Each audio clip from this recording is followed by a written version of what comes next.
mom and I, we live alone. A grand apartment is our home. In a fair home towers, I have to keep me company. Two cats, a dog, a parakeet. Yes, it's a prerequisite. We're queens, we're divas. Plus, I'm the biggest transformation in the show. I'm a little Latino dude, straight up and down. But for me to go from a Latino dude to the Jewish princess of Bette Midler and be in the business for 32 years and now be on the Strip, performing 7 nights a week after traveling the country, I'm still at the top of my game. The customers come in without. Divas is the world's largest and most amazing drag show in the world. I mean, this is the pinnacle. When you get to be on a Las Vegas stage performing as a female impersonator, it doesn't get any bigger than this.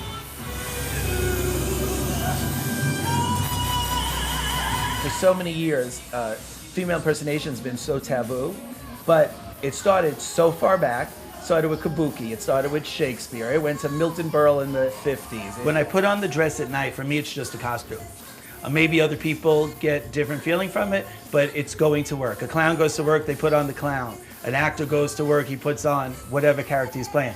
I am playing whatever celebrity I'm impersonating, and that's what I do for a living. So I'm the first one to want to get out of it. I'm the first one to want to get home and do the business side of it as well. It's show business, and that second part of that word is really not a mistake. Maybe we're all struggling with our, masculine and feminine side. My feminine side has its own paycheck.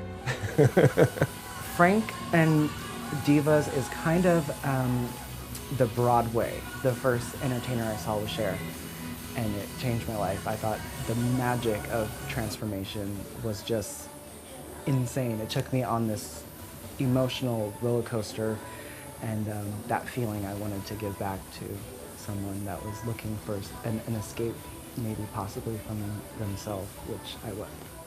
So when I first got to Vegas 30 years ago, I went into the Riviera Hotel, which they're now demolishing, in a show called An Evening at La Cage. It was a great show, and what put us on the map was in 1986, Joan Rivers sued me for $5 million, which thank God we settled because I was like 80 bucks short at the time. P.S. We became best friends since then. I did all her daytime shows, her nighttime shows, her QVC. I was just on Fashion Police before she passed, and we became great friends. That show, because of the lawsuit with Joan Rivers, literally lasted 25 years. I love working with Frank Marino. I think Frank Marino is a brilliant businessman, and I really think that he's stepped up the game in female impersonation from what we were at La Cage to now what we are at Divas. As a boss, I really try to be fair, but I'm also probably the way I would have been if I were a parent. I'm very strict. My name's on that product, so if you're gonna screw up, I'm gonna mention it to you, and hopefully you're gonna fix it. Can you see that? Yeah, I see that. Does that work? Yeah. Frank Marino is a larger-than-life person. With me, no exaggeration, 3, maybe 400 of them in there. So right away, I was like, fuck you, I'll walk. We built this show from the ground up, and we want to make it happen. We want it to last, and we want to get along and make it work. I auditioned Madonna last night, and I don't say auditioned, I rehearsed it basically. And we wanted to change the lip sync in the beginning because I think it's Madonna singing, even it's an overtone in her concert. Right. In the show it looks funny, so we're going to change that. So we're constantly evolving the existing show. In the beginning when the song starts, that's not her singing. What's that? All right, thanks guys. Go. Can you play the beginning of the song just for a second? It doesn't look like it's a backdrop. Could you try doing it? Well, I mean, I could, but she, like I said, she never does. So who's singing it? She's it's singing. A backtrack. In concert, nobody's singing there. He's the boss, and it has to be his way, and that's the final answer. He's a workhorse. He's the wizard behind the curtain that runs the show. You don't lip sync it. Maybe that's why, because they're thinking that you're missing the words and you're really thinking it's background, and they don't know that. But that's not my fault that they don't know it's background. I know, but I'm telling you as an audience, it really looks bizarre. Families get along and they don't get along. Some days you have wonderful days. Some days you just want to but you can't do that, because we all have to work together. Where would you say is the biggest? Wow, this is beautiful. How cool. And this is where you get ready? This is where I get ready.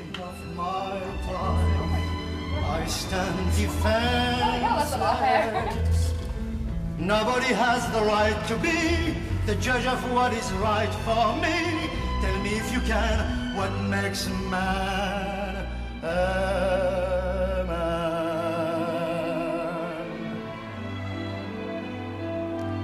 Drag to me isn't a job. If it wasn't my career, I think I would still do it. Now that I'm celebrating my 30 years in Las Vegas, I think it's time I take it to the whole world. So my idea for the future is to get a Winnebago, of course designed Frank Marino style, go around the country and meet these impersonators that otherwise might not have the money to fly out and do an audition, and I'll go to their homes, I'll audition them, and who knows, I might find a hidden gem. My mom and I will live alone. A grand apartment is our home. In a fair hometown.